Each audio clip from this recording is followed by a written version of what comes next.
They say the worst kind of ghost isn't the one that haunts a house. It's the one that decides to follow you. You can lock your doors, turn on every light, move to another city, but if it chooses you, there's no escape. This is the story of a shadow that doesn't just linger, it follows you home. It began on a quiet evening with a man named Rayhan. He worked late shifts at a hospital, often walking home long after midnight.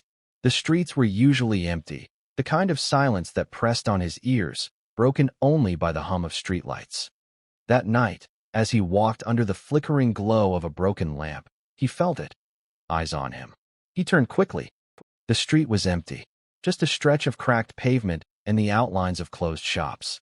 But when he looked down, he saw something strange. His shadow wasn't moving with him. He froze, staring at the dark shape stretched across the sidewalk. It should have mirrored his movements, but instead, it lagged, slow, twitching, like it belonged to someone else entirely. Then, as he lifted his arm to test it, the shadow didn't follow. It simply stood there, still, watching. Heart pounding, he hurried home, convincing himself it was his tired eyes playing tricks. He locked his door, drew the curtains, and tried to sleep.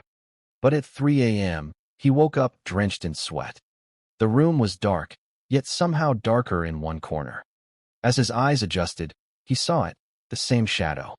It was no longer on the ground. It was standing in the corner of his room. The next day, he avoided telling anyone. How do you explain something like that? But the more he tried to ignore it, the worse it became. Wherever he went, at work, on the bus, even in a brightly lit cafe, the shadow was there. Sometimes reflected in glass, sometimes stretching across the floor where it didn't belong. Always lingering. Always waiting. He grew paranoid, exhausted, terrified to sleep. One evening, desperate, he confronted it. "What do you want from me?" he whispered into the empty air. For the first time, the shadow moved. It raised an arm slowly and pointed at him. His blood ran cold. In that moment, he realized the truth. The shadow wasn't just following him. It was replacing him. That night, his neighbors reported strange noises. Thuds, scratching, a single muffled scream. By morning, his apartment was silent. When the landlord opened the door, the bed was empty. The lights were off. But there was one thing out of place. On the wall, burned into the paint, was a perfect outline of a man.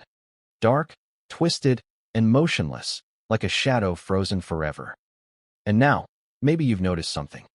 As you listen, the lights around you flicker. The corner of your room feels heavier, darker than before.